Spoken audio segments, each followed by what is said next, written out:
Kan kembali belajar firman Tuhan, ya.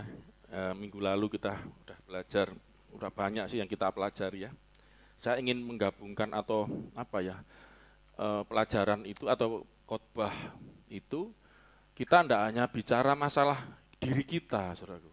Ya, jangan sampai hanya fokusnya kepada diri kita. Contoh ya, ini jemaat senang yang seperti itu. Jujur aja banyak orang Kristen senang seperti itu. Bagaimana hidupnya bisa sukses, diberkati, itu kan bicara diri kita. Bagaimana hidupnya supaya berkemenangan, ya enggak salah sih, bagaimana bahagia, bagaimana supaya menghadapi tantangan, itu kan bicara kita, gitu loh saudaraku. Enggak salah gitu loh. Tapi itu hanya berhenti berbicara tentang diri kita sendiri, gitu loh. Jangan lupa, Alkitab juga menyingkapkan ya tentang Tuhan yang menjadi penuntun hidup kita. Ya, jadi harus dikombinasikan, harus dihubungkan. Jangan hanya bicara tentang diri kita atau manusia saja. Itu yang disebut human centris, berpusat pada manusia. Enggak. Ya, harus berpusat pada Allah. Kalaupun nanti kita belajar misalnya, bagaimana hidup kita, terutama hari ini kita akan belajar tentang menjadi anak-anak Allah, saudaraku ya. Bagaimana kita menjadi anak-anak Allah lah, itu kan fokus, memang seolah-olah kita harus begini begitu. Tapi kita akan belajar untuk menjadi anak-anak Allah itu ternyata bukan hanya sekedar, atau kalau diistilahkan di agama lain atau ajaran lain gitu, harus amal ibadah harus begini begitu berbuat baik. Kalau disederhanakan seperti itu, tidak hanya berhenti di situ, itu bukan hanya sekedar perintah, dikasih perintah kerjakan, tidak.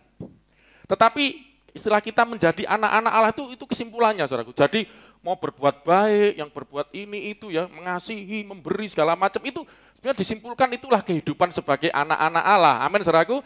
Ya anak Allah ya harus seperti itu hidupnya. Sudah saya katakan di Kristen ini beda. Kita berbuat baik bukan supaya masuk surga. Kita berbuat baik bukan supaya dapat pahala. Kita berbuat baik supaya Tuhan baik sama kita loh. Jangan salah loh, saudaraku. Anda tidak baik pun Tuhan itu tetap baik. Loh, apakah Anda tidak baik Tuhan berubah jadi enggak baik? Oh tidak. Itu loh bedanya, saudaraku. Allah kita tetap setia. Ada ayatnya kan, sekalipun kau tidak setia, Allah kita tetap setia. Minggu lalu sempat saya tunjukkan Yesus Kristus mati buat kita. Saat kita masih lemah, saat kita masih berdosa. Berarti sampai selama-lamanya Allah itu tidak pernah berubah. Dia Allah yang baik. Ada di Alkitab tuh di Mazmur. Bahwasannya untuk selamanya kasih setianya, itu depannya gimana itu? Sebab Tuhan baik, itu kan dari Mazmur itu. Bahwasannya sampai kapan? Untuk selamanya. Allah itu tidak pernah berubah-ubah. Sorry, manusia berubah-ubah. Bisa setia, bisa berubah, tidak setia. Kalau Allah tidak bisa. Untuk selama-lamanya kasih setianya. Ya, amin saudaraku ya. Jadi kita perlu ngerti. Ya, jadi tadi ya saya ngomong jadi anak-anak Tuhan. Berbuat baik, melakukan firman Tuhan. Ya, amal ibadah kalau di sana itu bukan supaya dapat pahala, bukan supaya masuk surga, tetapi karena apa? Di grup saya tulis juga kan, saya tegaskan. Karena apa, saudaraku? Karena kita anaknya. Anak itu harus seperti bapaknya, gitu kan konsepnya. Hendaklah kamu sempurna seperti bapamu di surga sempurna. Hendaklah kamu kudus karena aku kudus, kata Bapa di surga. Amin. Ya, jadi saudara tidak perlu ngejar surga. Loh Pak, nggak perlu surga. Ya, karena anaknya kan, berarti sudah, Anda kalau anak berarti punya bapak. Punya rumah enggak? Cita. Oh, jontrok bapak sing kiri miskin sing di dunia yang kadang-kadang. Makanya kadang-kadang konsep bapak itu rusak ya, karena ketika kita nyebut bapak, ayah, itu ayah sebenarnya, father bahasa Inggrisnya. Itu bayangan kita bapak di dunia. Ono sing duwe omah, ono sing gak duwe omah, ono sing sugih, ono sing kiri. Bayangan kita akhirnya enggak, ini bapak di surga. Bapak kami yang di surga. Kalau kita anaknya, dia bapaknya. Berarti kita jadi anaknya, berarti sudah punya surga enggak? Loh sudah kan bapaknya yang punya surga. Rumah saya, rumahnya Joshua bukan? Rumah saya itu loh. Rumahnya Joshua kan anak saya, rumahnya juga bukan? Ya jelas anaknya kok. Mobil saya, mobilnya Joshua bukan? Sama. Punya saya, punyanya anak saya juga. Loh itu loh saudaraku. Jangan bicara dunia yang bapak anak gegeran, rebutan waris itu dunia ya. Ini bicara sorga, amin. Bapak yang sempurna. Ya, ya itulah saudaraku. Jadi kita jadi anak-anak Tuhan itulah kehidupan yang harus kita jalani. Lah kita akan belajar hari ini, kalau judulnya secara lengkap ya, Kristus menjadikan kita anak-anak Allah. Kristus menjadikan kita apa? Anak-anak Allah. Ini lanjutan dari khotbah-khotbah sebelumnya ya. Jadi kita kan bicara tentang Allah yang memberkati gitu loh saudaraku. Sebelumnya tambah belajar macam-macam, Allah yang mencipta. Jadi kita belajar Allah bukan hanya belajar diri sendiri, belajar tentang Allah nanti kita bisa berkaca tentang diri. Oh harus begini. Ya, Allah yang menciptakan kita. Allah yang memberkati kita. Tapi nanti kita bisa melihat, nanti bahkan ada Allah yang menyembuhkan kita, kan bagian dari berkat kesembuhan itu. Allah yang menolong kita, Allah yang melepaskan kita, segala macam lah. Itu nanti mencipta segala macam, Allah itu mengerjakan, kita sudah belajar, melalui Yesus Kristus. Firman-Nya yang adalah tangannya. Jadi Allah itu bekerja dengan firman sebagai tangannya, kira-kira seperti manusia menggunakan tangan, Allah kalau bekerja menggunakan firman. Nanti ada satu lagi, roh. Rohnya, itu tangannya Allah, ya, kedua tangan Allah. Firman dan roh. Ya saudaraku ya. Nah kita belajar firman dulu. Ya, jatuh. Firman itu adalah Yesus Kristus. Ya, dia adalah sang firman. Jadi jangan melihat, saya di grup sudah tulisan saya tegaskan di situ. Jangan melihat Yesus hanya terbatas di dunia saja.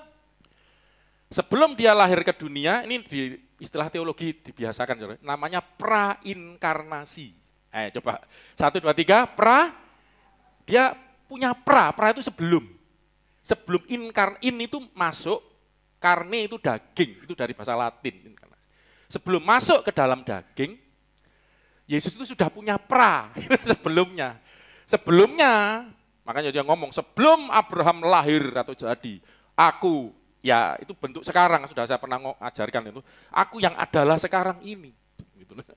Loh, kamu umurmu berapa? Karena yang dimaksud dipikirnya tubuhnya ini, yang dilihat, yang umur 30 waktu itu, 30-an, antara 30-an. Bukan itu yang dimaksud, bahwa sebelum Abraham lahir jadi aku sudah ada, aku ada.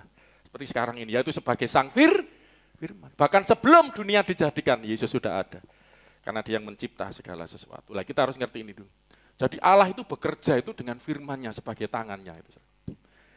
Termasuk memberkati yang kita belajar, mencipta kita sudah belajar dengan firman Allah langit dijadikan, dengan nafas dari mulutnya, roh dari mulutnya diberi kehidupan.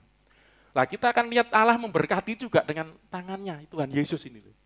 Kita sudah belajar sebelumnya memberkati secara umum untuk semua, ya kan? Melalui firman, melihara alam semesta ini, ya memang bisa detail sih, cuman saya pikir lain kali lah. Itu dibuktikan Yesus itu bisa menguasai. Jadi gini. Terutama memelihara alam ini, saudaraku, tentang perputaran langit, matahari, bulan, itu menjadi musim kan, saudaraku. Kapan nanti musim? Coba kalau nggak ada perputaran seperti ini, rotasi, revolusi, matahari, bulan, segala macam itu, nggak akan ada musim.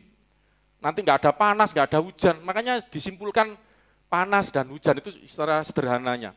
Kalau dunia ini nggak ada matahari, nggak ada panas, nggak ada hujan. Jadinya apa dunia ini, saudaraku?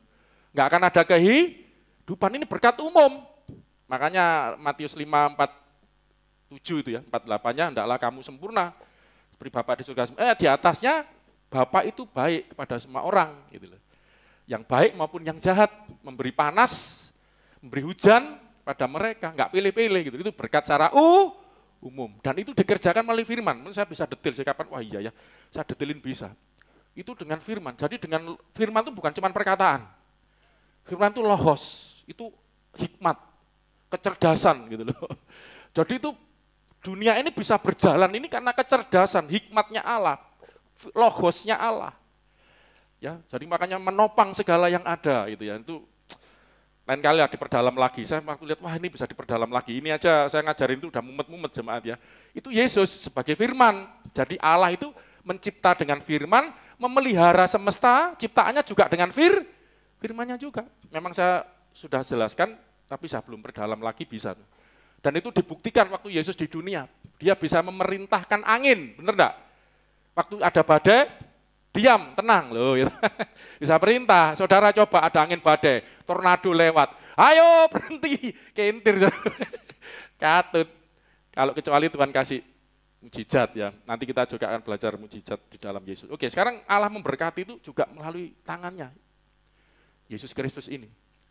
Nah, kita lihat berkat itu supaya tidak rumit-rumit saya bagi dua kan, berkat rohani juga berkat jasmani. Kita belajar berkat rohani dulu. Ya, berkat rohani itu gini loh, saudara.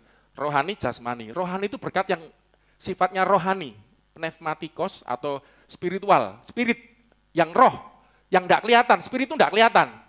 Misalnya, kalau Anda dapat pekerjaan, itu kelihatan enggak? Masuk kerja di pabrik, kelihatan enggak? Kelihatan tuh dapat pekerjaan, itu kan berkat jasmani. Dapat uang, apa uang enggak kelihatan? Uangnya Pak Hari di dompet kelihatan enggak? Itu kan berkat yang jasmani, yang kelihatan gitu loh saudaraku. Kesehatan, kan kelihatan juga tuh apa itu. Nah nanti kita akan belajar sebelum, karena kebanyakan maaf ya, kita terlalu fokus ke sini dulu gitu loh. Berkat-berkat yang kelihatan ini loh, karena ketok moto, wah ini yang tak tunggu gitu. Dapat rumah, dapat kerjaan, dapat istri cantik, gitu ya. Anunya doanya Pandi terus menerus gitu ya. Gadis jelita, kamu belajar logos dulu kamu. Minta logos dulu, firman itu biar jadi daging dulu dalam hidup. Minta apa saja, itu kan Yesus yang berjanji. Firmanku tinggal dalam kamu, jika firmanku kamu tinggal dalam aku, firmanku, logos, itu remas, perkataanku tinggal dalam kamu, minta apa saja. Akan kuberikan loh. Ya kan? Nah kita hari ini belajar firman, ya, firmannya Allah. Logos, rima, oke. Nah Allah memberkati secara khusus ya. Ada umum, ini secara khusus. Secara khusus ini pada umatnya gitu loh. Ya bukan pilih kasih, minggu lalu udah belajar kita. Orang yang menerima jalan kehidupan akan menikmati ya kenikmatan ya dari tangannya Tuhan gitu loh. Ya kalau Anda mau menikmati kenikmatan, nikmat Allah, kebahagiaan hidup dari Tuhan, dari tangannya. Dikatakan tangannya kan itu Mazmur 16 ayat 11.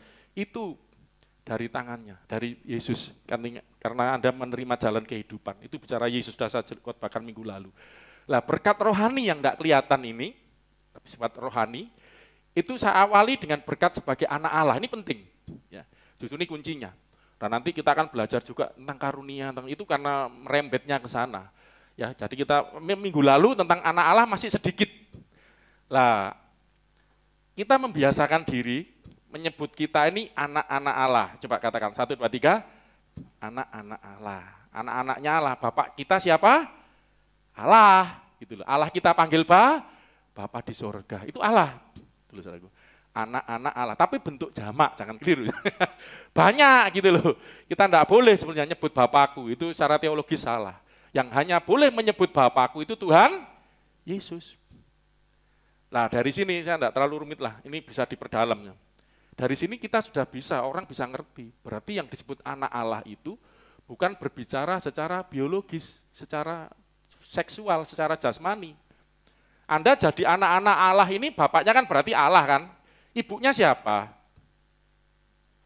Bidannya siapa? Kalau lahir itu kan ada yang menghina gitu kan.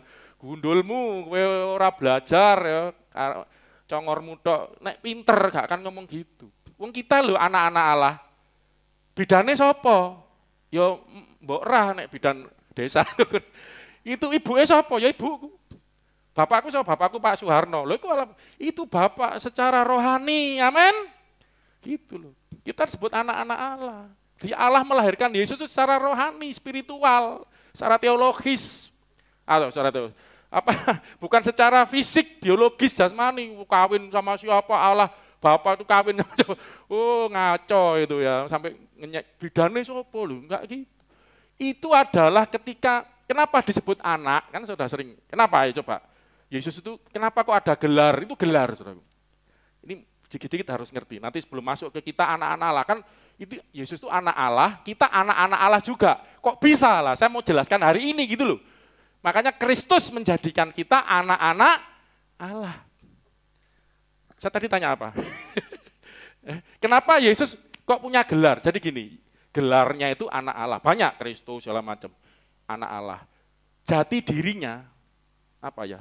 Dirinya itu adalah firman. Firman Allah itu bukan gelar, itu dirinya Yesus, sang firman, firman Allah. Tapi gelarnya itu, saya misalnya paling gampang kasih contoh. Gelar saya pandito. Pak Dito. Pendeta itu gelar. Apa itu nama saya? Bukan, nama saya Agung. Jati diri saya ini adalah manusia. Yesus itu Allah, iya sebagai firman, itu jati dirinya. Tetapi gelarnya anak Allah. Kenapa gelar? Kenapa saya pandito? Karena saya karena saya menggembala. Sebenarnya istilah pendeta itu istilah Jawa, Hindu. Makanya sekarang mulai diganti. Ya, pastor ya, pastor itu pester, gembala artinya. Ada 5 jawatan kan gembala. Jadi karena saya menggembala. Kalau pandito jadi bingung Anda, kenapa disebut pendeta? Kan apa ya? Kalau kenapa saya disebut gembala? Gembala sidang tempat ini. Mas Heru pernah ditanyai temennya, apa itu gembala? Dulunya kan muslim, masih belajar. Terus, pemuritan loro ae. Oh, arek loro ambek sapa ini saya juga ngajak Paulus. Kok pas sakit kok barengan, tapi yang sakit istrinya. Dewi juga sekalian ikut. Sangat kan yang baru-baru pikir saya mau bekali. Oke lah, ya tantangan selalu ada Mas Heru.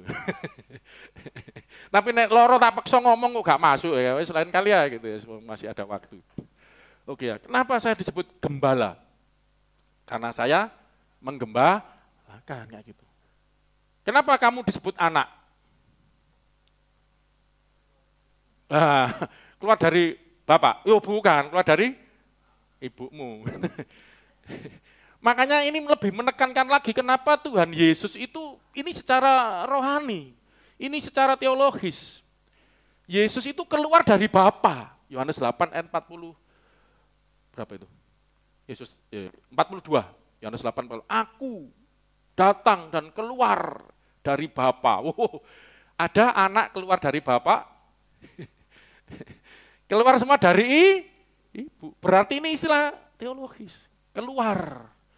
Nah kalau kita nanti jadi anak Allah bukan karena keluar dari Bapa, kita jadi kayak Yesus nanti. Bukan, ya bukan keluar dari Bapa. Kita keluar dari mboke dewe-dewe. Gitu. Kalau Yesus ngomong aku keluar dari Bapa, itu kenapa disebut anak? Keluar sebagai sang firman untuk melakukan. Jadi ketika Allah jadilah terang, keluar firman, terus jadilah. Itu makanya Yesus itu mencipta sebagai firman. Jelas ini saudara, itu keluar menyebut anak. Kalau Roh Kudus itu bukan dilahir, maka Yesus itu disebutkan tidak diciptakan, tapi dilahirkan karena keluar.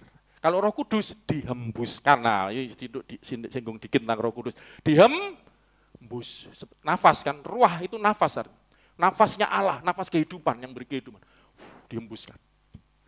Tapi nanti kita akan belajar, kalau kita berhembus kan, mandek ngos-ngosan. Kalau ini berhembus terus, sumber kan, ngalir terus, beri kehidupan, beri energi seluruh ciptaan. Bahkan saya percaya, kayak kenapa matahari kok ada energi yang kayak nggak habis-habis, nyinar terus, bintang. Bintang itu kan planet yang bersinar kan, ya seperti matahari. Kok bisa ada energi yang dipancarkan dari Tuhan, inilah makanya. Allah memelihara semesta ini. Kenapa kok gak jatuh? Ngebrui bumi hancur. Nanti satu kali akan begitu ya Mas Arif. Ketika firman ini ya kan sudah waktunya ini wayai ya, wayai akhir zaman, supaya digulung ini langit bumi. Nah, nanti saya khotbah itu takut dan nanti enggak anak Tuhan enggak takut. Amin. Loh, karena kita akan masuk langit yang baru, bumi yang baru. Itu lain kali kita belajar. Tapi inilah Yesus keluar dari Allah disebut anak Allah. Nah, sekarang kita akan lihat bagaimana dengan kita. Bagaimana kita menjadi anak-anak Allah, ini istilah teologisnya. Kita akan sudah belajar minggu lalu, ini dalam saudara ya. Makanya kenapa perlu direkam, yang Anda tidak bisa sempat datang kan yang live, puji Tuhan. Kalau sempat kelewatan bisa lihat rekaman ya di YouTube-nya itu. Sudah diganti saya lihat ya channelnya, Mojokerto City Blessing, supaya kalau nyari, ada yang nyari itu gampang. Kalau MCB keluarnya listrik, MCB listrik. Nanti saya coba google lagi. Oke, kita akan belajar bagaimana Kristus, makanya kita belajarnya bukan supaya kita jadi anak-anak itu gimana, ngerti Bagaimana Allah itu menjadikan kita anak-anaknya melalui tangannya ini, Yesus ini. Ya, ini sebagai salah satu berkat rohani. Kita akan lihat dulu ayat ini. Ayat ini nih sebenarnya gini saudaraku, kalau saudara teliti ya. Sebenarnya ayat ini ayat sulit saudaraku, ayat teologi ya, yang diajarkan di sekolah teologi ya. Ya, enggak apa, tapi kita coba sederhanakan itu loh. Saya sebenarnya kalau nanti terlalu rumit, itu nanti malah punyeng ya. Coba ini bicara tentang pengantara dulu. Jadi ini ada istilah pengantara, mesitis bahasa Yunaninya. Mesitis itu pengantara, dari kata meson, tengah kan, meson itu di antara. Jadi pengantara itu namanya aja, terjemahan Indonesianya juga tepat, pengantara, di antara, tengah-tengahnya. Meson itu bisa tengah, misos ya, meson tengah, itu bisa di antara. Itu ada, Yesus itu pengantara. Saya lihat Stephen Tong di mana, TikTok ya, ada yang nampilkan, dia itu Allah pengantara, sebenarnya enggak apa-apa. Di teologi juga disebut Allah. Jadi Allah tapi Allah pengantara. Apa itu? Kalau disebutkan tok gak dijelasno mumet engko. Oh ono Allah meneh pengantara. Ini loh kita akan lihat. Ini justru luar biasa. Kita lihat Yesus. Agama lain berusaha seolah-olah mengembalikan kebenaran. Orang Kristen itu salah, sesat. Karena Yesus itu manusia biasa, nabi kok dijadikan Tuhan. Iku lak nang kitabmu, Bro. CJ, ya CJ kitab ya CJ, lain kan, nah, ini Alkitab nanti coba ngomong apa, kita lihat dulu. Galatia 3:20, wong keluar dari Bapa, Nabi keluar dari Bapa, enggak, keluar dari mboke dewe-dewe juga. Nabi kan manusia, banyak kata-kata, nanti saya akan lain kali akan jelaskan, kata perkataan Yesus yang membuat kita ini percaya. Deklarasi Yesus yang membuat kita menyembah dia adalah Allah, dia adalah Tuhan. Itu lain kali. Galatia 3:20, baca. Seorang pengantara bukan hanya mewakili satu orang saja, sedangkan Allah adalah satu. Ini bicara Musa, kalau dibaca panjang ya, Musa menjadi pengantara. Loh, ini Pak Musa pengantara, iya, pengantara hukum Taurat. Dari Allah yang satu mengantarai banyak orang, makanya enggak sempurna, lain ditunggu dulu. Pengantara yang enggak sempurna. Hukum Taurat itu, hukumnya itu sempurna, tapi yang menjadi pengantaranya, imamnya, menjadi korbannya, itu di Ibrani dibuka banyak. Tidak sempurna. Makanya Yesus datang menyempurnakan. Itu dijelaskan. Buktinya imamnya tidak sempurna apa? Imamnya bisa mati. Diganti imam yang baru, itu yang pertama. Yang kedua, jadi kok melebar ke sana.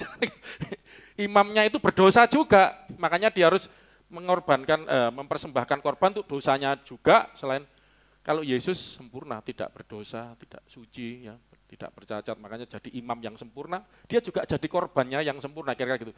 Lah, Musa ini jadi pengantara, ada masalah di sini. Allah itu satu, sedang yang dipengantarai banyak. Musa itu, coba, Musa waktu turun dari Gunung Sinai, orang Israel yang dapat hukum Taurat itu sedang ngapain, saudaraku?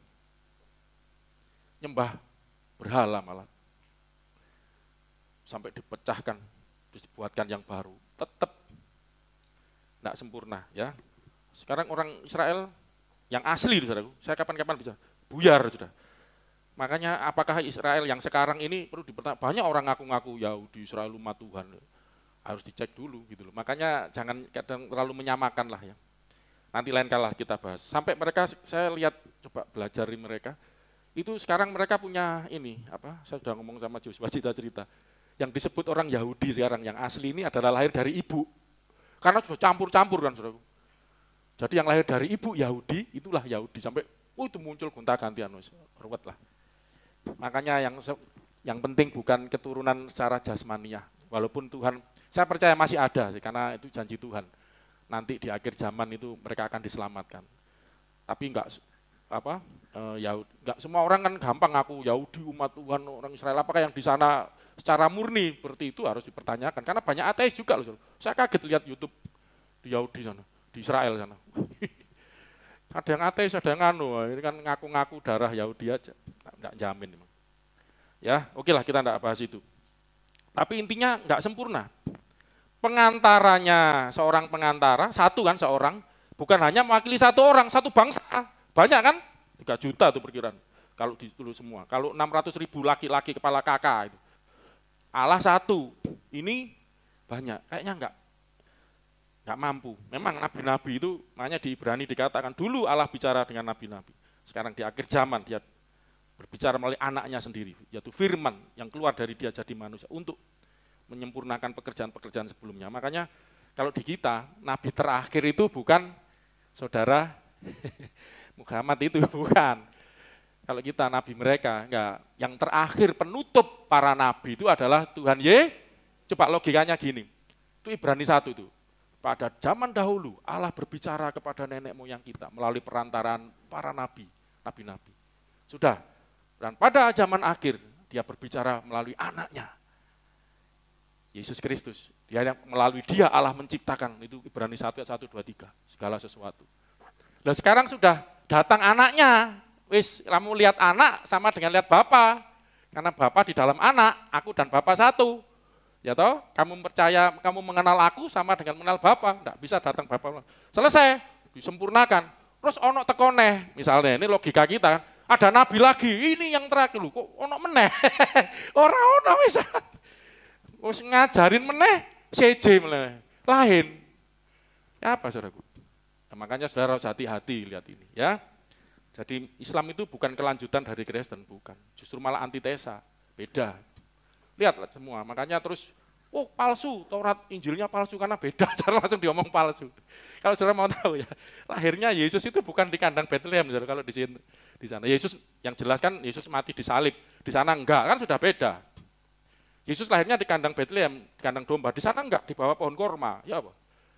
Namanya ibunya Maryam, Maria kan bahasa oke lah, Miriam sama.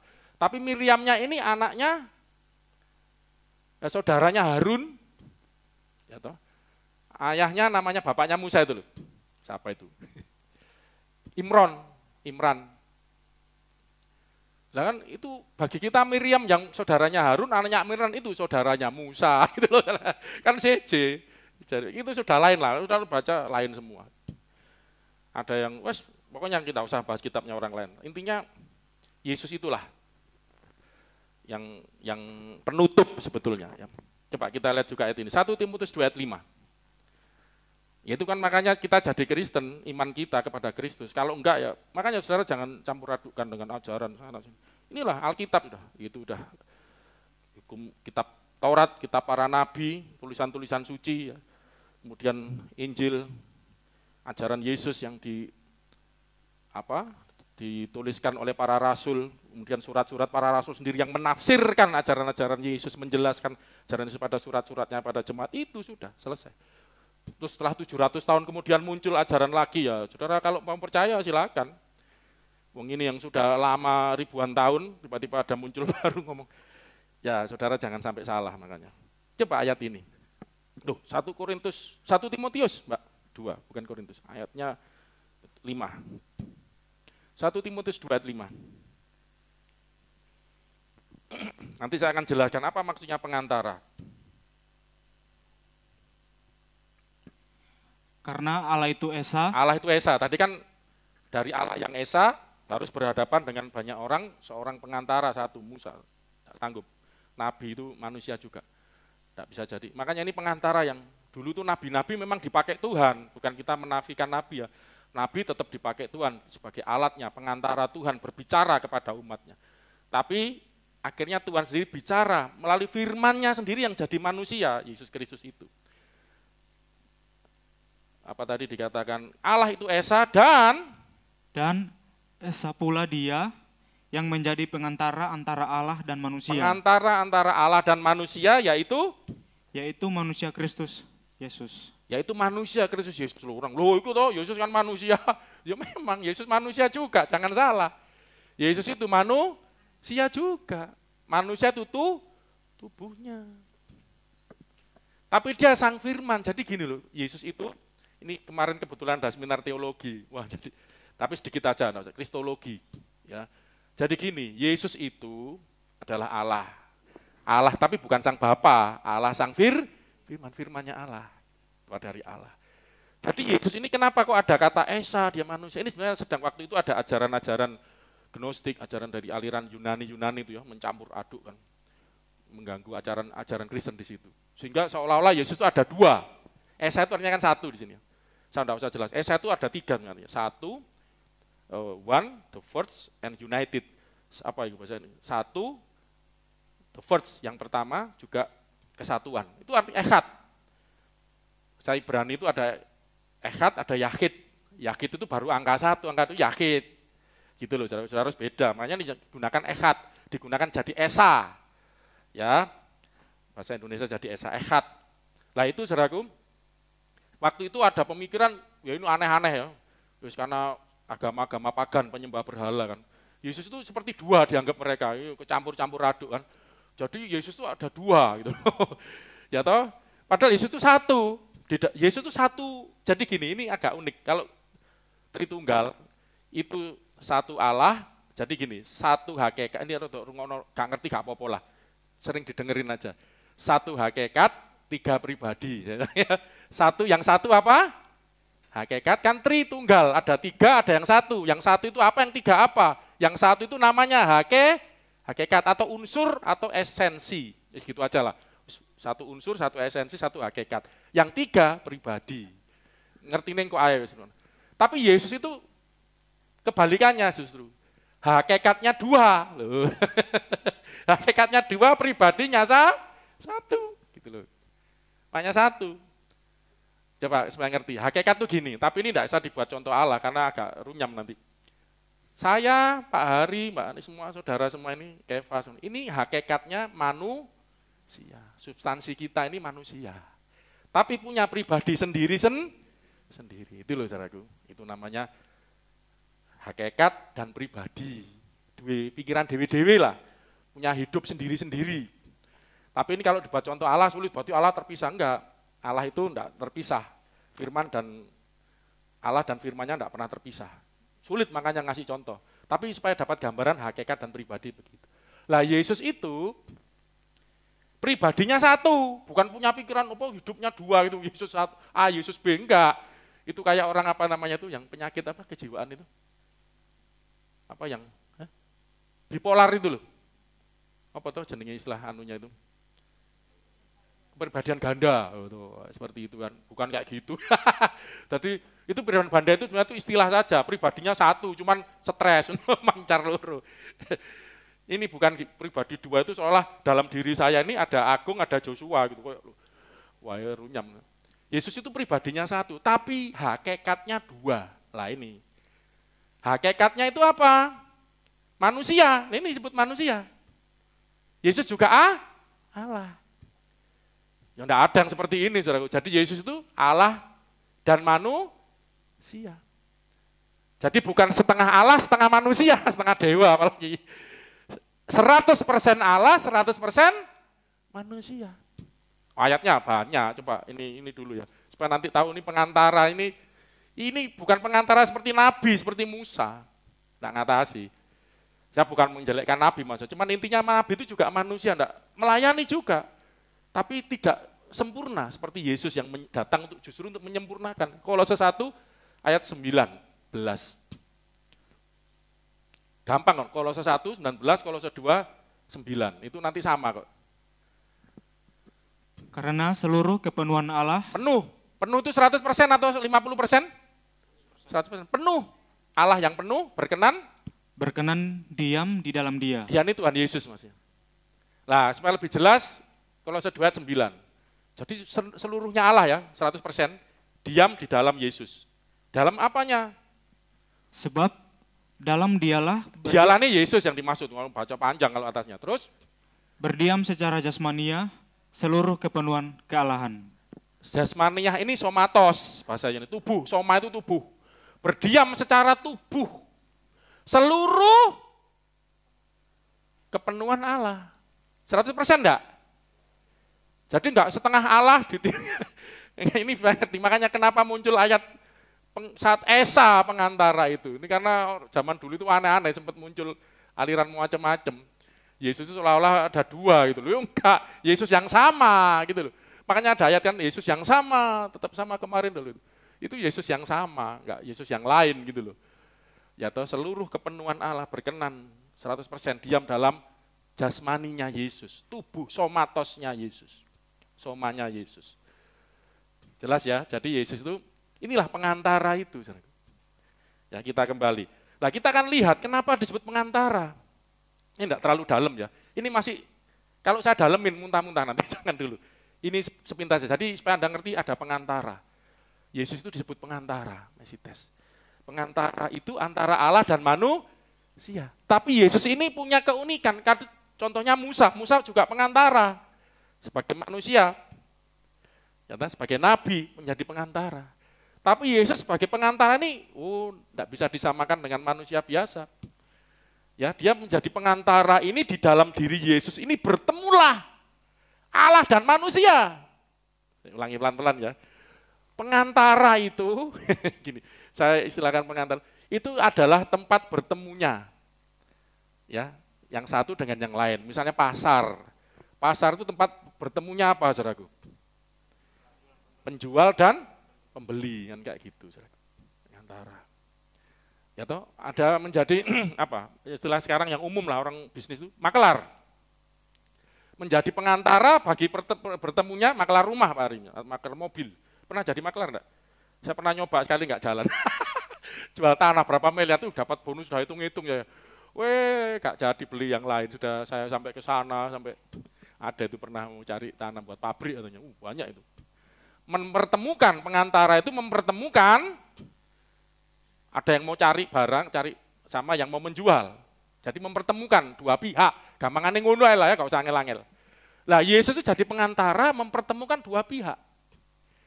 Ya Musa tadi jadi pengantara, tapi lihat bedanya kalau Yesus. Di dalam diri Yesus bertemulah Allah dengan manusia. Ini loh saudaraku. Saya dilek disik pelan-pelan. Istri saya pusing kalau pusing keluar. Saya kadang ngajarin saya sampai ketiduran. Wangel gini ya, wis pelan-pelan naik. Kalau pusing cuci muka dia. Nggak tahu Fandi ini sudah sampai minum kopi dia. Wah kalau dia cari berat-berat takut. Nggak apa-apa kalau nyambung Bu Sri ya. Loh Bu Sri aja ngerti loh, masa kalah sama Bu Sri. Bu Sri ini awet muda ya saya lihat ya. Pakaiannya kayak anak muda ya, wah, luar biasa. Ibu-ibu di sini awet muda semua, lihat luar biasa. Jangan awet tua ya saudara. Muda. Nyambung katanya, puji Tuhan. Ketemu Allah dengan manusia dalam diri Yesus. Sekarang kita akan lebih dalami lagi. Saya akan bagi dua. Ini kesimpulannya berkat menjadi anak-anak Allah itu Kristus yang melakukan karena pengantaranya Tuhan Yesus. Ada dua nanti. Pertama, Kristus itu adalah gambar bagi Allah. Kita sudah sering belajar, nanti saya tunjukkan, saya ulangi sedikit. Yang kedua, saudara nanti akan lihat juga, Yesus itu, Kristus itu gambar bagi manusia. Ya, Yesus itu manusia juga bukan? Bukan, ya. Yesus itu Allah juga bukan? Yesus Kristus loh ya, saya gak bilang Sang Firman, kalau sampai muncrat. Kalau Firman Allah itu manusia atau bukan? Ya bukan, makanya firman Allah itu bukan, itu Allah. Tapi ketika Yesus Kristus, itu manusia juga, manusia bukan. Yesus Kristus dulu, manusia. Tapi Allah juga, iya karena ada firman Allah, dia adalah firman Allah yang jadi manusia. Nanti kita lihat apa sih yang dimaksud firman Allah jadi manusia. Gampangnya gini loh, jadi kenapa Yesus itu Allah dan manusia? Yesus itu Allah, firman kan keluar dari Allah, Allah juga gitu loh maksudnya. Terus untuk jadi manusia, dia itu menambahkan, lah ini kata kuncinya. Menambahkan. Ki guru sekolah minggu ini, saya sudah ngomong, Kak, suruh gantian. Ngomong anak tak Dewi. Saya pikir guru sekolah minggu itu kan penting, ngajari muridmu wis kritis-kritis, jadi gantian salah satu, ngajar salah satu sini, hilang kabeh. Kadang-kadang tak tatar Dewi, tak tatar Dewi kok tambah pusing Pak, yuk tambah dewean, tambah mendetil kamu, ayo kamu, ya apa kamu. Ini kan untuk gampang. Ya, jadi, sampai mana tadi? Apa itu namanya? Kenapa menambahkan? Jadi Allah, untuk datang ke dunia Allah yang dalam arti firman yang keluar dari Allah ini, anak Allah, supaya jadi manusia, menambahkan kemanusiaan. Dan itu keluar dari Maria. Dan manusianya aja luar biasa loh. Orang no bapake. Ya kan? Maria sik perawan, Partinos, bahasa Yunaninya, isik Partinos, masih remaja, masih muda, wanita muda istilahnya, masih perawan. Akhirnya dari situlah Roh Kudus dengan caranya yang ajaib, keluarlah manusia dari rahim Maria tanpa hubungan suami istri lah. Ini kan itu manusia disiapkan untuk Yesus. jadi ke dunia. Makanya Yesus ngomong, aku keluar dari Allah. Loh kapan keluar dari Allah? Kan keluar dari Maria, itu awake, tubuhnya, somanya, manusianya. Paham ya mulai sekarang ya? Firman-Nya yang masuk ke dalam tubuh tadi. Ada ayatnya nanti, kita akan lihat nanti ayatnya. Ya, oke. Jadi gambar bagi Allah, gambar bagi manusia itu maksudnya apa? Kita akan lihat. Gambar Allah, Yesus itu adalah gambar Allah, banyak ayatnya. Kolose 1:15, ini saya tanpa buka ini hafal, saudara harus hafal ini. Kolose 1:15, sambil pelan-pelan dihafalin ya. Yesus adalah gambar Allah, katakan 1, 2, 3, gambar Allah. Kalau lebih spesifik, gambar bagi Allah. 1, 2, 3, gambar bagi Allah. Jadi gambar bagi Allah. Allah itu supaya bisa menggambarkan dirinya. 1, 2, 3, baca. Ia adalah gambar Allah yang tidak kelihatan. Gambarnya Allah yang tidak sampai situ dulu. Yang sulung itu nanti. Ya, kita bahas prototokos. Nanti nyinggung sedikit. Jadi Yesus itu adalah gambarnya Allah yang tidak kelihatan. Apal ya, Kolose 1 ayat 15. Dihafalin saudaraku, supaya dikit-dikit. Sampai dicatat dulu. Yohanes 1 ayat 18. Ini penting saudaraku. Kalau sampai ini dasar fondasi Kristen ini. Kalau Anda enggak ngerti ini, repot. Jarang gereja ngajarin ini biasanya. Ini di katekisasi aja belum tuh. Saya dulu katekisasi pernah belum diajarin ini juga. Coba, Yohanes 1:18. Tidak seorang pun yang pernah melihat Allah. Enggak ada yang pernah lihat Allah. Enggak pernah, misalnya enggak bisa dilihat, enggak kelihatan kan. Roh, Allah itu roh. Terus, kalau saudara ngomong goib, enggak bisa dilihat. Tetapi anak tunggal Allah yang ada di pangkuan Bapa, dialah yang menyatakannya. Anak tunggal Allah, sebenarnya di pangkuan bisa terjemahan kolpos, dalam dekapan, di dalam rangkuman Bapa. Ini kan apa namanya? Bukan harafiah, ini kiasan yang di dalam Bapa. Karena ayat atasnya itu firman yang ada di dalam Bapa. Dialah yang menyatakannya.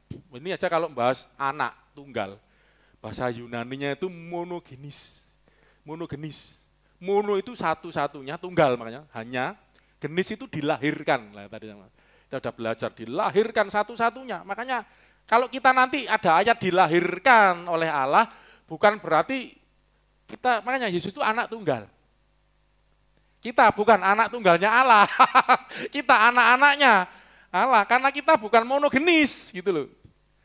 Monogenis, mono, tunggal, satu. Genis itu dilahirkan, satu-satunya yang keluar dari Allah. Ya. Kalau Pak Hari keluar dari ibunya, ya. Mbak Ani keluar dari ibunya, masih ada di sini ya, saksi hidup. Bukan dari Allah. Lah Yesus lain. Ya.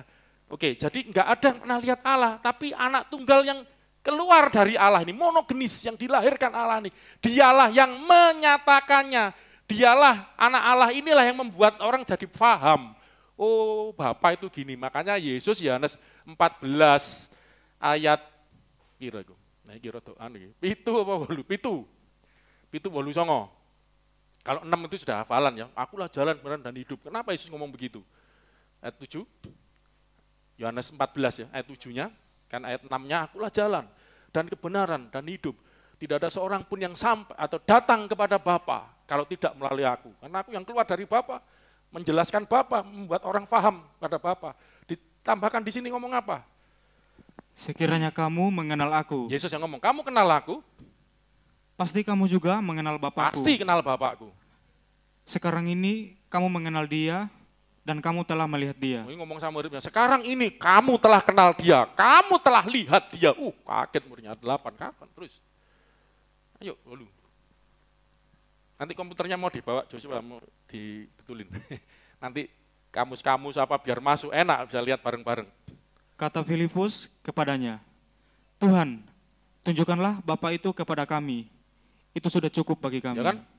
Kamu sudah mengenalnya, kamu sudah melihatnya. Tola-tole murid itu. Mana Tuhan? Tunjukkan Bapa itu. Oh, goblok ini. Kalau saya sore kasar. Kamu ini Pak Yesus ngomong apa ayat 9 itu. Filipus. Kata Yesus kepadanya, telah sekian lama aku bersama-sama kamu, Filipus. Namun engkau tidak mengenal aku. Barang siapa telah melihat aku, ia telah melihat Bapa. Barang siapa telah lihat aku, dia telah lihat Bapa. Ngapain kamu toleh sana sini? Gak ado-ado, iki lho ning ngarepmu. Kamu lihat aku, kamu lihat Bapak. Berarti gambarnya Bapak. Makanya gambar bagi Bapak. Ada satu ayat lagi. Siapa lagi mau? Kolose 1 ayat 15, Yohanes 1 ayat 18, terus ini mau Yohanes 14 ayat 7, 8, 9, telu ayat 3, so ngapal. Ya kira-kira aja isinya kan begitu. Nanya, kamu lihat aku, lihat Bapak, kenal aku ya kenal. Karena nanti Bapak diam dalam aku, nanti lagi ya. Terus ayat sekarang 2 Korintus, ini gampang. 4 ayat 4 dan 6, coba baca ini. Ini satu lagi, wakeh, ono neh, kita buka neh, gak mari-mari. 2 Korintus 4 ayat 4, nanti ayat 6 juga. Yaitu orang-orang yang tidak percaya, yang pikirannya telah dibutakan Oleh, iya betul. yang telah dibutakan oleh ilah zaman ini. Terus? Sehingga mereka tidak melihat cahaya Injil. Ini akhirnya tidak bisa melihat. Yesus itu bukan Tuhan, Yesus itu manusia, Yesus Nabi. Ya. Yesus karena dibutakan oleh ilah zaman ini, sehingga mereka tidak bisa melihat cahaya Injil tentang kemuliaan Kristus. Kemuliaan Kristus yang adalah gambaran Allah. Gambaran Allah. Ikon Theou bahasa Yunaninya. Gambar Allah. Ayat 6-nya, langsung lompat. Sebab Allah yang telah berfirman, dari dalam gelap akan terbit terang. Ia juga yang membuat terangnya bercahaya di dalam hati kita. Itu nanti orang bisa percaya Yesus karena diterangi hatinya. Terus supaya kita beroleh terang dari pengetahuan tentang kemuliaan Allah yang nampak pada wajah Kristus. Kemuliaan Allah itu, Allah yang mulia itu nampak pada wajah Yesus. Kok terjemahnya gini, saya lihat prosopo, itu artinya memang wajah. Tapi ada arti yang kedua, pribadi, gitu loh saudaraku. Wajah atau pribadi Yesus. Jadi kemuliaan Allah nampak pada pribadinya Tuhan Yesus. Maksudnya wajah itu seperti itu. Satu lagi lah, Ibrani 1 ayat 3. Ia adalah, sampai gambar Allah aja. Ia ini Tuhan Yesus. Ya, baca. Ia adalah cahaya kemuliaan Allah. Ya, cahaya kemuliaannya Allah. Dan gambar wujud Allah. Dan menopang. Ya, itu menopang salah satu dengan firman-Nya. Ya, ini kan memelihara semesta, saya sudah pernah khotbahkan. Gambar wujudnya Allah. Karakter bahasa Yunaninya. Karakter dari hipostasisnya Allah. Ya, realitanya Allah ini loh, Yesus itu loh gitu. Kan enggak kelihatan kan? Enggak kelihatan, mana bisa percaya enggak kelihatan ini. Iki loh, melalui iki loh. Ini karakternya dari hipostasis, realitanya ini tergambar, tercetak. Enggak enak bahasanya, aslinya itu karakter itu cetakan. Wah, yang kita terjemahkan, iya adalah cetakan. Tercetak, ya toh. Jadi ini cetakan, ya tercetak. Allah itu tercetak ya seperti inilah Allah. Gambarnya Yesus itu. Lah banyak orang, lu mana Yesus ya lapar, nah, itu kan ingat Yesus juga manusia. Ini bicara tentang Yesus kealahannya, makanya Yesus itu punya 2 hakikat, tapi satu, Esa itu di pengantara. Orang loro Yesus itu satu. Tapi dia tubuhnya keluar dari Maria, inilah kemanusiaan. Yang mati ya ini, Tuhan kok mati? Anda bisa jawab, sing mati, sing metu teko. Maria, menungso kok. Nanti kita ngelihat. Yang dari Allah, keluar dari Allah enggak mati. Allah kok mati? Firman Allah enggak pernah mati. Anak Allah enggak pernah mati. Ya, yang mati ini, ya firman Allah enggak mati, yang mati tubuhnya. Oke. Kita kan ini sekarang ini gambar, jadi Yesus itu pengantara tadi ya, bertemunya Allah dengan manusia. Dalam hal ini bertemunya gambar. Ini Yesus itu gambar Allah, jelas ya, dari poin 1 ini, Yesus itu adalah gambarnya Allah. Sekarang kita akan lihat, Yesus itu gambarnya manusia juga. Loh ini gambaran manusia, coba kita lihat 2 Korintus 4, Roma 8, Roma 5:14.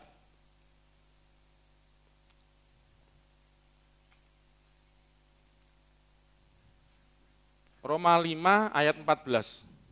Sungguh pun demikian, maut telah berkuasa dari zaman Adam sampai kepada zaman Musa. Maut telah berkuasa dari zaman Adam sampai zaman Musa Musa juga juga atas mereka. Yang tidak berbuat dosa dengan cara yang sama seperti yang telah dibuat oleh Adam. Saya tidak jelaskan tentang dosa dan keselamatan, nah itu nanti kesana ke sini. Saya fokus tentang ya, yang dibuat oleh Adam. Adam ini apa? Disebut apa di sini? Yang adalah gambaran Dia yang akan datang. Adam ini gambaran dari Yesus. Dia akan datang punya Tuhan Yesus. Lah, bukankah manusia, Adam kan manusia. Adam itu bahasa Ibrani. Itu saya ditanyakan ke tetangga sebelah. Katanya kan bahasa surga, bahasa Arab ini ya. Itu Adam itu bukan bahasa Arab loh, jangan salah. Adam itu bahasa Ibrani.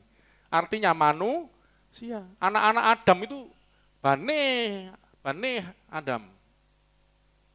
Bani Adam, jadi Bani Adam, nanti anak-anak manusia, terjemahan di Alkitab, saudara kalau cari, hei anak-anak manusia itu saudara bahasa Ibraninya Bani Adam loh. Saudara. Adam itu juga artinya manusia. Lah Adam itu manusia yang pertama kan, kalau bicara pribadinya, dia ini adalah gambar dari Yesus Kristus. Maksudnya, makanya manusia dikatakan Kejadian 1, 26, 27, 28, 26, 27. Manusia diciptakan menurut gambar dan rupanya Allah.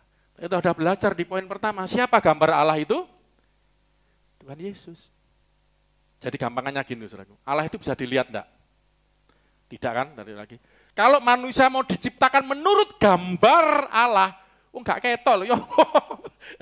Arem buat ini loh, buat contoh pola manusia menurut gambarnya Allah. Enggak kelihatan Allah itu. Mau gimana jadi? Tapi kita udah tersingkap. Ternyata yang disebut gambar Allah yang enggak kelihatan jadi kelihatan. Itu melalui Yesus Kristus. Jadi Adam ini gambarnya Yesus. Nah, satu lagi kalau Roma 8 ayat 29 dan 29 dan sampai 30.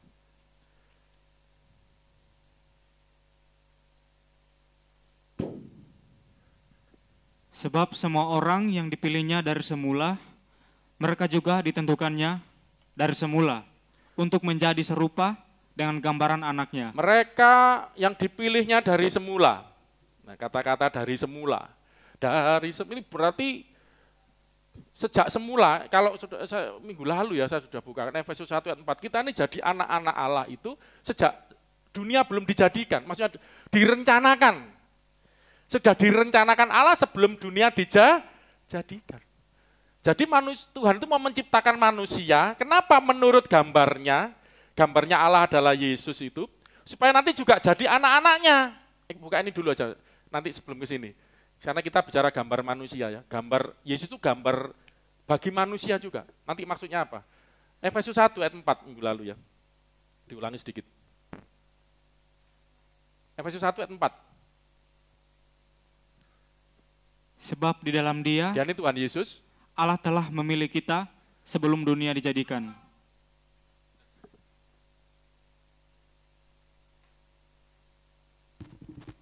Allah telah memilih kita. Telah itu sudah terjadi ya. Allah telah memilih kita. Kapan memilihnya? Saat Anda percaya Yesus, saat apa? Saat Anda umur berapa atau saat Anda sudah lahir? Ternyata enggak, sebelum. Berarti sebelum penciptaan sudah ada rencana ini yang disebut dari semula gitu loh. Allah sudah memilih kita sebelum dijadikan dunia, supaya kita kudus dan tak bercacat di hadapannya. Yang dimaksud ini apa? Jadi apa ini kudus tak bercacat? Ayat 5. Apa yang dimaksud dipilih jadi kudus tak bercacat ini? Ayo 6, 5.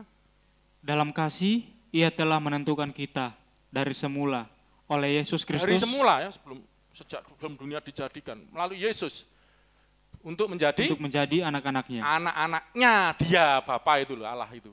Sesuai dengan kerelaan kehendaknya. Nah, ini memang kalau menjelaskan ini apa, predestinasi ya. Saya hindari ini dulu panjang, nanti ini topik yang lain. Oh berarti Tuhan sudah milih sebelumnya, memilih itu ya bahasa Yunani milih itu ada progenosku, mengenal sebelumnya. Jadi dia udah ngerti gitu. Nanti siapa yang jadi anak-anaknya, siapa yang bakal menolak. Oh Maha tahu, kalau enggak gitulah bukan Maha tahu Allah itu gitu loh. Tapi Allah bukan memaksa, ya ini beda dengan agama lain, mengtakdirkan. Lah ini Kristen enggak ada. Itu Chandra ditakdirkan masuk neraka. Ya toh, Pak Asnan takdirkan masuk surga, Mbak Mul ditakdirkan nyangsang genteng. Kemana itu, enggak ke surga. Ditakdirkan, enggak ada di Kristen gitu. Oh ini takdir saya, itu bukan ajaran Kristen. Amin, saudaraku, haleluya. Ojo ngono, Allah itu menciptakan manusia itu bisa seperti dia, bisa milih, seperti Tuhan kan.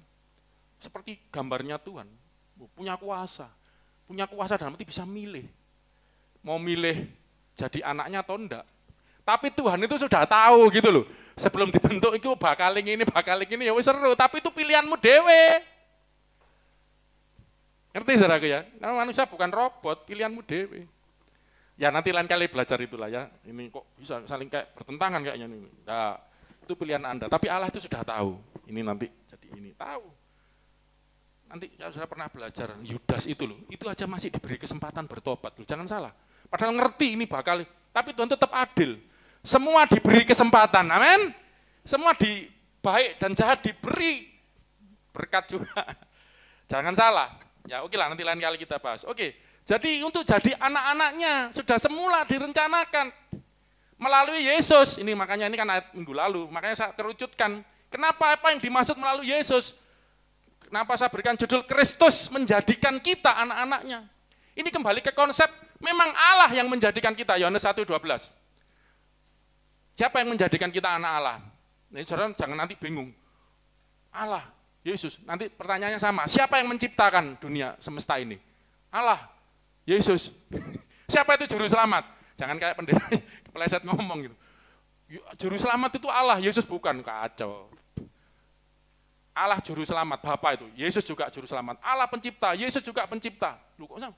Yesus yang Allah memberkati, Yesus memberkati, Allah yang menjadikan kita anak-anak, Yesus jadikan. Kok podo-podo, apa jawaban Anda? Apakah ada dua berarti? Allah menjadikan melalui tangannya ini loh, Yesus kan. Yang makan Pak Hari, yang menyuapi ke mulut itu Pak Hari atau tangannya Pak Hari?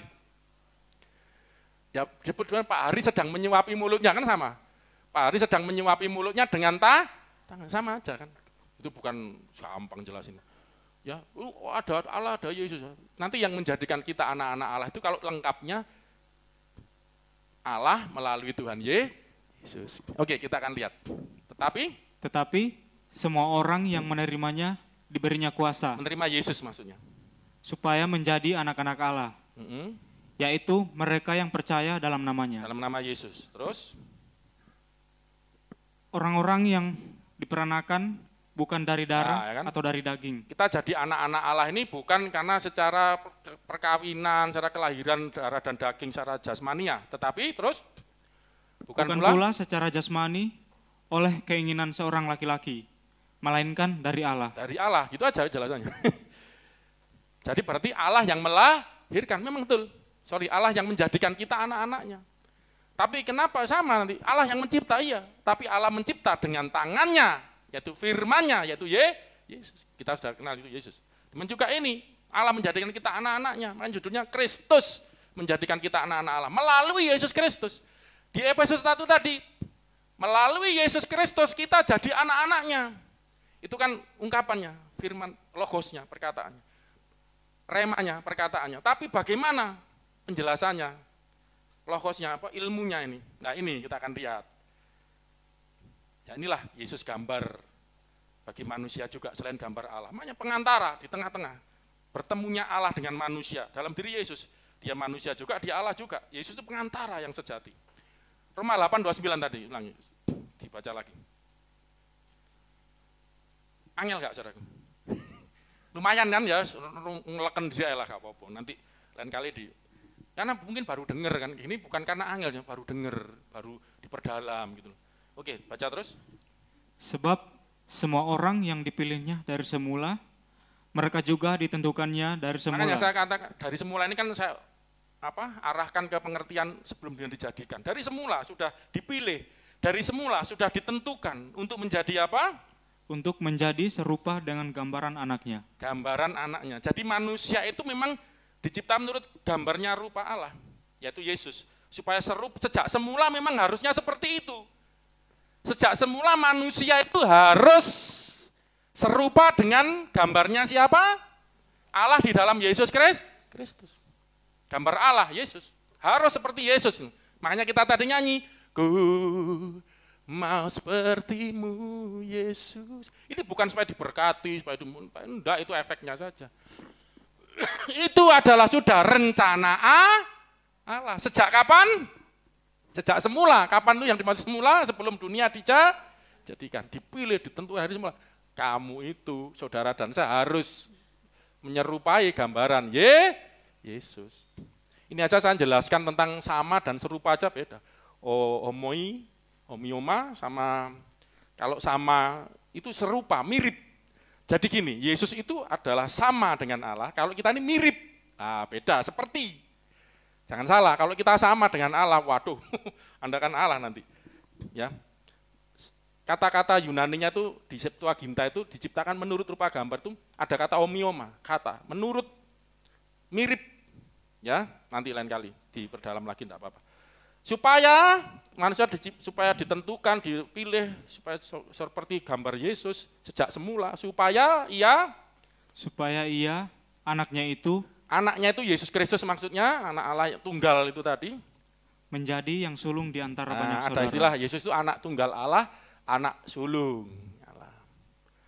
Ya, ini kiasan semua karena orang Israel disebut juga anak sulung Allah. Tapi yang dimaksud sulung lah ini banyak, kita ini kadang-kadang Pentakosta karismatik ini kalau nafsirkan ya saanune dewe ya. Kadang maaf ya, saya kadang pernah lihat di YouTube ya. Kasihan juga mbak-mbak masih muda, di TikTok enggak salah. Kita ini bersyukur punya Allah Bapak kita, punya kakak Yesus Kristus. Karena ayatnya ini yang sulung. Lah ini yang dimaksud sulung ini dipikir kakak gitu ya, kakak adik. Ya apa saudaraku? Ya sekarang mulai saya pikir kasihan juga kalau gitu, nanti malu kalau dia ya. Namanya orang lagi mencoba menginjili. Makanya belajar dulu gitu loh, mas saya. Banyak kita ini kurang belajar, terus ya terjun akhirnya malah malu sendiri nanti. Yang dimaksud sulung ini ada banyak istilah sulung, prototokos itu bukan bicara kakak gitu. Yang sulung itu memang artinya luas di bahasa di budaya Ibrani itu. Memang itu bisa anak urutan pertama yang sulung. Sekarang gini, Yakub sama Esau. Itu kenapa hak kesulungannya dikasihkan Yakub? Itu sampai terjadi ketika anaknya, waduh nanti saya ceritanya jadi panjang. Yusuf itu punya anak Manase dan Efraim. Kakaknya itu Manase adiknya. Jadi Efraim ini adiknya malah jadi yang sulung. Jadi bukan cuma urutan kakak adik. Ini bicara yang mendapat hak yang diutamakan, yang mendapat keistimewaan. Jadi yang sulung itu artinya luas gitu loh. Ya lah, kita kembali ke sini. Supaya Yesus ini menjadi yang sulung dari antara banyak saudara. Kita ini anak-anak Allah juga dijadikan oleh Allah, dari Allah, nanti melalui Yesus. Tapi melalui Yesus itu apa gambarannya? Supaya kita ini supaya Yesus jadi yang sulung, yang teristimewa. Karena yang utama dari banyak saudara, nanti lain kali, oh banyak bisa dibandingkan dengan ayat lain, yang sulung dari segala ciptaan, itu loh. Oh nafsirkan ngawur, ini ciptaan pertama, gundulmu ciptaan pertama. Mana ayatnya Yesus diciptakan? Tidak ada. Itu kalau nggak ngerti budaya Yahudi gitu ya, akhirnya kecekel dewe. Nggak ngerti bahasa prototokos, protos itu memang yang pertama, tapi tokos memang bisa diartikan yang dilahirkan pertama kali. Apa artinya yang diistimewakan, yang utama, itu nanti panjang kalau jelasin. Terus 30-nya. Dan mereka yang kita anak-anak Allah ini saudaraku ya. Dan mereka yang ditentukannya dari semula, mereka itu juga dipanggilnya, dan mereka yang dipanggilnya, mereka itu juga dibenarkannya. Dan mereka yang dibenarkannya, mereka itu juga dimuliakannya. Ini berkat buat kita anak-anak Allah yang jadikan saudara-saudara tadi loh, oleh Tuhan Yesus tadi loh. Tapi saudara ini dalam arti bukan kakak adik seperti, nanti saya akan tunjukkan, Yesus pun nyebut kita anak-anaknya loh. Enggak salah, kalau ada lagu ngomong, Yesus, Yesus engkaulah Bapakku, enggak apa-apa nyebut Yesus Bapak. Tapi harus ngerti bukan Bapak di sorga, beda, dia firmannya Bapak. Nanti ada ayatnya, itu Ibrani, nanti saya mau juga bukakan, saya waktu ya, coba 2 ayat Ibrani sama ini ya, Filipi. Saya maunya enak mana dulu ya, kita lihat keadaan. Bagaimana kita menjadi anak-anak Allah karena Kristus, kan judulnya Kristus menjadikan kita anak-anak Allah. Kita lihat dulu keadaan Kristus. Kristus memiliki dua keadaan, sudah saya jelaskan tadi untungnya di awal. Ya. Keadaan atau yang kita sebut hakikat tadi loh, ini pakai bahasa sederhana, keadaan. Katakan keadaan, 1, 2, 3, keadaan. Keadaan sebagai Allah sama keadaan sebagai manusia. Ini nanti ada ayatnya, ada terjemahan Indonesia seperti itu. Nanti kita lihat Filipi 2 ayat 6 sampai 8. Ini keadaan Kristus sebagai Allah, sampai jadi manusia. Tapi saya jelaskan dulu, Yesus punya keadaan sebagai Allah. Yang walaupun dalam rupa Allah, tidak menganggap kesetaraan dengan Allah itu sebagai milik yang harus dipertahankan. Ya, terus ya, bentar sini. Walaupun dalam rupa Allah, Yesus itu dalam rupa Allah, morfi theo. Morfi itu bentuk, shape, form, shape sama apa satu lagi saya lupa. Jadi ini bentuknya Allah, wujudnya Allah itu dalam wujud Allah, bentuk Allah, dalam rupa, di sini terjemahan rupa itu bukan wajah ya, wajah itu prosopo, ini bahasanya morfi, bentuk, shape, atau apa tadi itu, form, bentuk. Bentuknya Allah, Yesus itulah wujudnya Allah. Jadi rupa itu ya bukan rupanya Allah itu ya, tapi tidak apa terjemahkan rupa dalam arti bukan rupa-rupa rai itu aja ini. Tapi wujud Allah dalam wujud Allah, dalam keadaan Allah, ya, dalam bentuk Allah tidak menganggap kesetaraan. Kesetaraan ini isos bahasanya, equal, equivalent, identical, sejajar, setara dengan Allah, equal, identik dengan Allah, ya kan? Perkataan saya identik enggak dengan saya, logos saya, pikiran saya, ide-ide saya identik enggak dengan, ya itu loh gini. Dalam jadi sebagai firman itu setara dengan Allah, itu maksudnya gitu. Tidak mempertahankan sebagai menganggap kesetaraan dengan Allah itu harus sebagai yang dipertahankan. Ini yang tapi telah mengosongkan baca terus, melainkan telah mengosongkan dirinya sendiri. Dan mengosongkan ini bahasa Yunaninya kinosis.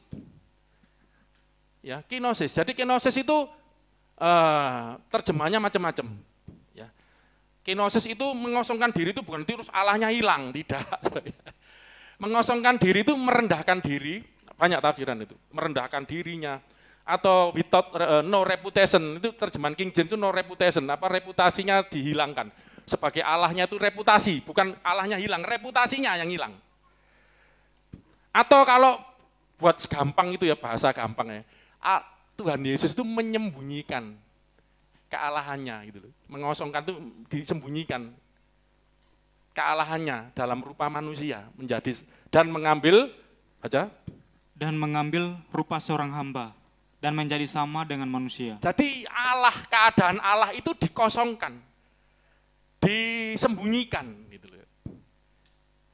Sementara kan 33,5 tahun itu. Dalam keadaan sebagai manusia, makanya ini bisa menjawab, kenapa loh Yesus katanya Tuhan, kok bisa mati, jangankan mati.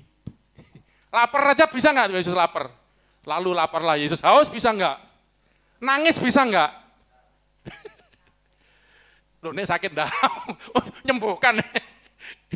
Oh kesakitan ya, sakit hati, apa maksudnya itu sedih. Kan ditinggal apa itu, pernah nangis siapa? Ya, oh ya kesakitan, betul-betul dicambuk, bener maksudnya ya. Kesakitan pas dicambuk, aduh, karena Allah dicambuk jebrek, hahaha, aku Allah gak loro, pok, gak gitu. Ini namanya kenosis gitu. Loh, sudah dijelaskan Alkitab ini nggak cari-cari loh, enggak. Enaknya belo-belo Yesus loh, ini ayatnya loh ada semua. Ya toh, dia mengosongkan dirinya berkinosis, ya. Baru denger ini ya. Ini kalau di teologi sering diajarin ini.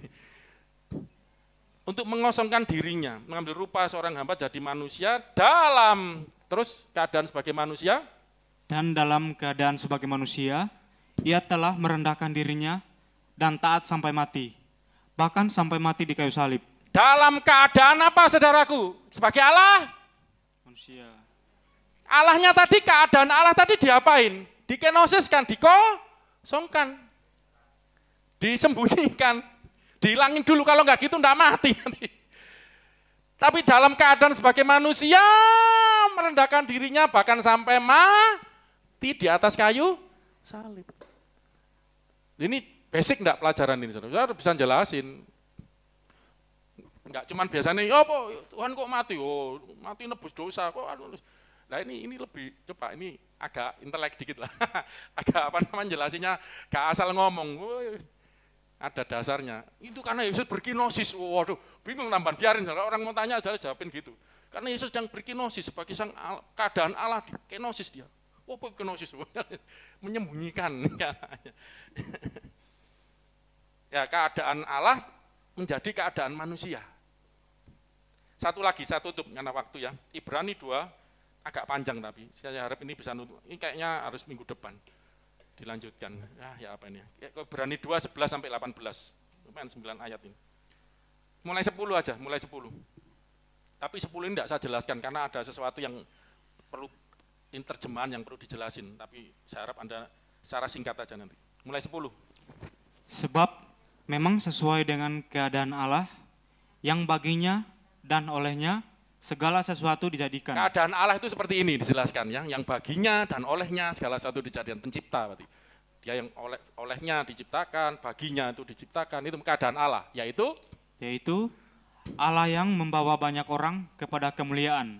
Ya kan dibawa kepada kemuliaan, jadikan anak-anaknya tadi dimuliakan, dipanggil, dipilih sejak semula, dimuliakannya, diberkati segala macamnya. Terus juga menyempurnakan Yesus yang memimpin mereka kepada keselamatan dengan kalau penderitaan. enggak hati-hati baca, Yesus kok baru, ini ada yang pendeta nafsirkan rodok ngaco ini, Yesus sempurna setelah disalib mati. Kacau ini, berarti dulu belum sempurna, tidak. Gitu. Menyempurnakan ini pada karya, loh tadi itu. Menyempurnakan Yesus memimpin pada keselamatan dengan penderitaan. Jadi maksudnya itu singkat aja ya, jadi melalui penderitaan Yesus sempurna karyanya gitu loh di kayu salib. It is finished, sudah selesai, selesai, sempurna pekerjaannya gitu loh di muka bumi ini dengan kematiannya, penderitaannya gitu loh. Ya kira-kira begitu, jangan salah. Terus 11. Sebab Ia yang menguduskan dan mereka yang dikuduskan, mereka semua berasal dari satu. Ya ini Tuhan Yesus yang menguduskan dan mereka yang dikuduskan, kita saudaranya berasal dari satu itu Bapa, maksudnya Allah. Kira-kira gitu. Itulah sebabnya Ia tidak malu menyebut mereka saudara. Iya, ini Yesus kan yang menguduskan, kita dikuduskan, ini berasal dari satu sumber dari Bapa sebagai sumbernya. Ya nanti, tapi bedanya Yesus keluar kalau kita kan direncanakan gitu, dijadikan anak itu. Saya belum sampai sana nanti Kak nututnya, bagaimana menjadi anak Allah melalui karya Yesus, oleh Allah melalui Yesus. Itulah sebabnya Yesus tidak malu menyebut mereka, saudara dan saya maksudnya umat Tuhan ini sebagai saudara. Gitu loh. Ya nanti kita terjemahkan lagi kakak adik.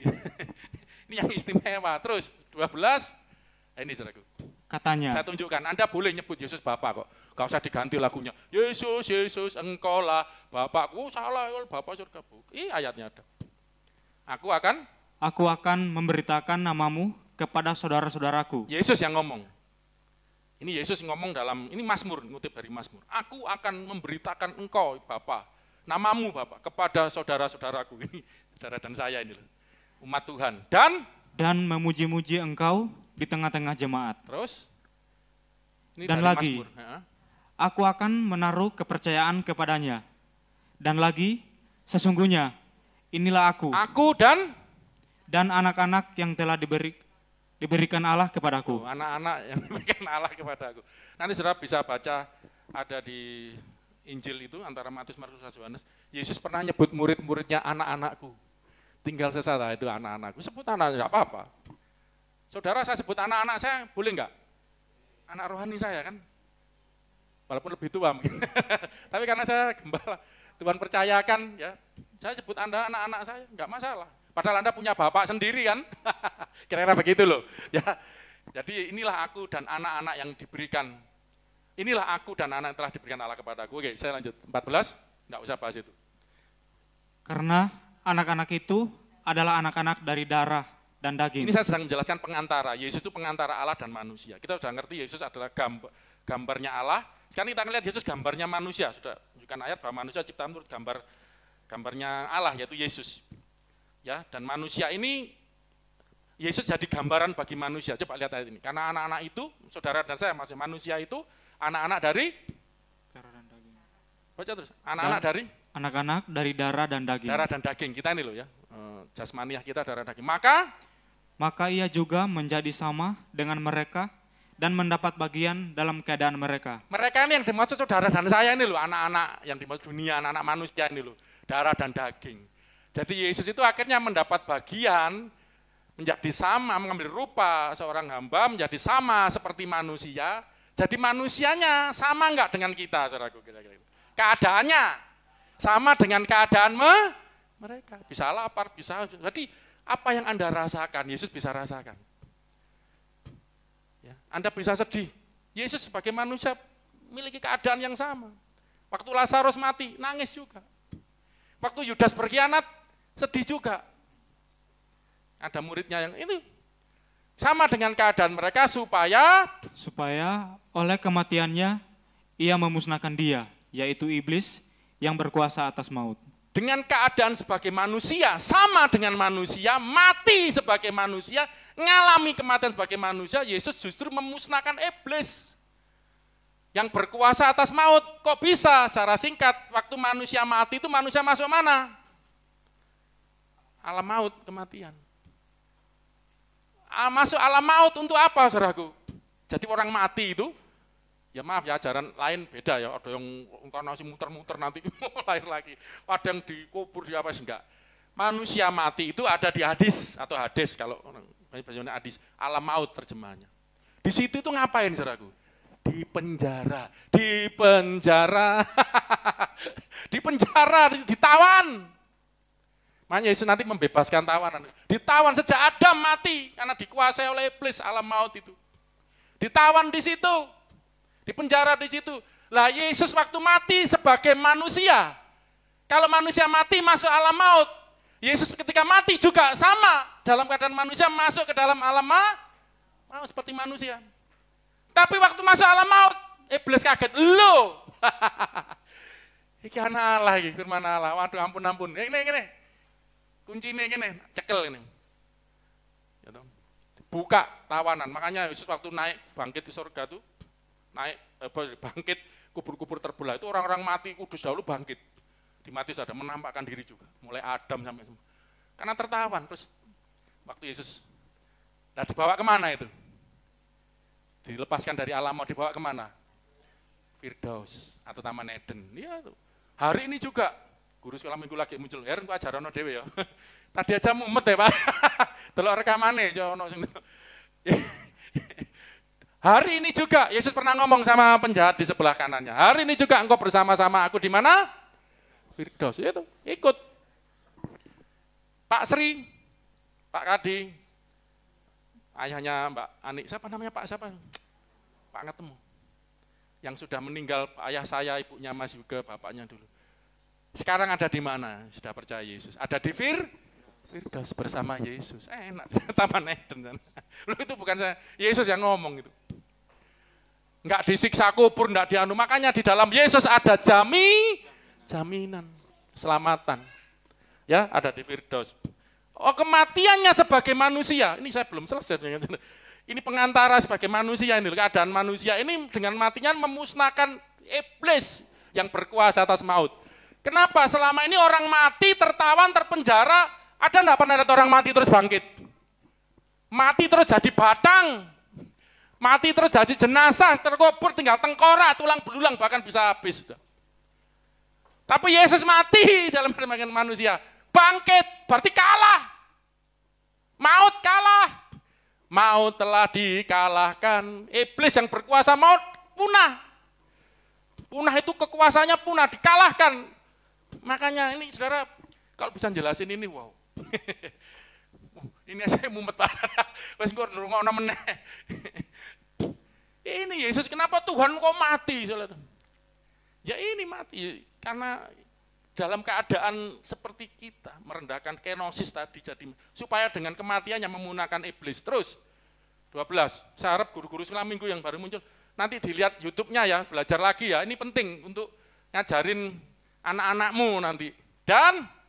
Dan supaya dengan jalan demikian, ia membebaskan mereka yang seumur hidupnya berada dalam penghambaan oleh karena takutnya kepada maut. Seumur tidak mungkin, tapi Yesus bisa mengalahkan. Terus, Sebab sesungguhnya bukan malaikat-malaikat yang ia kasihani, tetapi keturunan Abraham yang ia kasihani.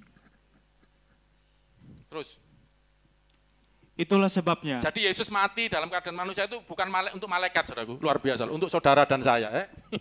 Itulah sebabnya, maka dalam segala hal ia harus disamakan dengan saudara-saudaranya, supaya ia menjadi imam besar yang menaruh belas kasihan dan yang setia kepada Allah untuk mendamaikan dosa seluruh bangsa. Ini tugasnya sebagai imam besar, ya, yang menjadi imam besar itu pengantara manusia yang berdosa. Makanya kenapa disamakan dengan manusia, dengan saudara-saudaranya. Lu kita ini sebut saudara-saudara, tapi ojo kebablasan nyebut kakak Yesus. Waduh, ini kadang, aduh, jangan teman-teman ini yang istimewa, yang sulung itu artinya. Tapi kita dianggap saudaranya, ya puji Tuhan gitu loh. Ya sajane gak apa, cuman gak enak lah, secara teologis kok keri ngrungokno ya. Dia yang istimewa, yang nomor satu di antara yang tunggal, anak tunggal. Saudara tahu enggak? Aduh, waktu yang disembelih Abraham, yang kan Ishak atau Ismail. Kalau maaf ya di Al-Quran itu enggak ada, Ismail disebut jelas enggak ada, anaknya. Nah, anaknya yang sulung atau anak yang tunggal, saya lupa. Di Alkitab ada, langsung sebut Ishak, anaknya yang tunggal. Loh ya apa? Padahal ada Ismail, ada adiknya lagi. Itu loh saudaraku, makanya budaya Yahudi, Alkitab ini budayanya beda sama kita. Lah Abraham istrinya bukan cuman Ishak itu dari istri resahnya, Sarah. Sedang Ismail dari istri yang budaknya dulu, Hagar. Yang disebut anak tunggal itu Ishak. Ismail walaupun anaknya, tapi ini anak yang maaf ya kayak lain gitu. Ya kira-kira kayak gitu. Yesus itu anak tunggalnya keluar dari Bapa Allah, Bapa surga. Ya kita nih jadi saudaranya gitu ya. Walaupun andai kata Ishak itu lahirnya kan lebih akhir kan. Duluan Ismail kan dari Hagar. Tapi ini tetap anak yang sulung, yang tunggal, yang istimewa gitu loh. Paham saudaraku ya? Karena Alkitab juga katakan Keluaran pasal 4. Israel anakku yang sulung, kan marah sama Fir'aun Tuhan. Bebaskan umat Israel itu anakku yang sulung, saya beribadah kepadaku ketika penjajahan perbudakan Mesir. Ini loh saudaraku ya, kira-kira ya. Jadi ini, terus baca ini bagus selanjutnya. 18. Sebab oleh karena ia sendiri telah menderita karena pencobaan, maka ia dapat menolong mereka yang dicobai. Katakan haleluya. 1, 2, 3. Karena dia memiliki keadaan seperti kita, dia juga telah menderita karena ngerasakan yang saudara rasakan. Coba, Allah mana yang seperti Allah kita? Tuhan mana seperti Tuhan kita? Pernah enggak ngerasain patah hati seperti Fandi? Pernah enggak ngalami ditolak, ditinggal, ngalami sedih, ngalami lapar. Loh, Allah kan enggak bisa lapar, keadaan Allah memang. Tapi Yesus ini lain dari yang lain. Dia adalah pengantara Allah dan manusia. Amin. Di dalam diri Yesus bertemu kealahan dan keadaan Allah dan keadaan manusia. Kok guru sekolah minggu delokne ya? Jangan catatan itu, kadang catatan saya rodok lain. Itu penting. Jadi bertemunya keadaan Allah dan keadaan manusia ada di dalam diri Yesus. Ini baru separuh ya, enggak apa-apa, nanti minggu depan, saya judul itu akhirnya golek-golek aja, karena sebenarnya temanya sama, gak podo judulnya. Tapi saudara punya gambaran di sini. Makanya ketika Anda percaya Yesus, tidak usah khawatir, karena dia sendiri telah menderita, seperti kita manusia mengalami pencobaan seperti kita. Maka, 1, 2, 3, Tuhan Yesus, ia dapat menolong mereka yang dicobai. Aku telah menang, kata Tuhan Yesus. Aku telah mengalahkan dunia. Aku telah mengalahkan maut, gak usah wedi mate. Makanya Paulus ngomong, hidup adalah Kristus, mati adalah keuntungan. Gak usah wedi. Kau nek mati ketemu aku neng Taman Eden, ayo ini enak gini. Lah apa sih wedi? Isi wedi mati? Gak ada suara nih. Wedi kere, ayo tambah. Nanti masuk berkat itu, Yesus jangan dipikir cuman gini, oh menang. Apa yang terjadi waktu Yesus enggak ada makanan, enggak punya uang? Loh, secara, misalnya waktu itu ada kas 200 dinar, tapi yang dikasih makan 5.000 kakak, kepala keluarga. Kan terbatas, saya pernah nulis di WA Group juga. Enggak masalah, itu mengucap syukur. Ada mujizat dalam bersyukur. Makanya sering bersyukur lah. Yesus ngasih teladan. Dia sudah mengalahkan, masalah apa? Kalahkan semua. Ya, aku telah mengalahkan dunia ini. Dan kita bersama Yesus ini. Yesus itu akhirnya nanti menjadi teladan kita. Belum selesai, nanti minggu depan kita lanjutkan ya. Menjadi teladan kita sebagai anak-anak Allah. Dia yang sulung, yang istimewa, yang kita contoh, yang jadi teladan kita. Ini loh gambarnya manusia ini, ya Yesus ini. Seperti apa sih Allah itu misalnya? Ya seperti Yesus, kamu lihat aku, lihat Allah. Seperti apa sih manusia yang sejati itu? Manusia itu sebetulnya seperti apa? Seperti saya, seperti Pak Aris, kalau saya jangan. Saya ada kekurangannya. Yang namanya manusia yang benar, yang diciptakan Allah itu ya Yesus itu loh. Itu loh gambarnya manusia itu, yang benar loh ya. Manusia sejati, manusia sejati. Allah yang sejati, manusia yang sejati. Bertemu dalam satu diri pribadi Yesus yang Esa itu. Sebagai pengantara. Amin, mari kita berdoa. Saya harap saudara mengerti ya. Diulangi lagi ayat-ayatnya sampai di rekamannya. Makanya kenapa direkam, bisa dilihat di YouTube. Mojokerto City Blessing Channel yang YouTube-nya.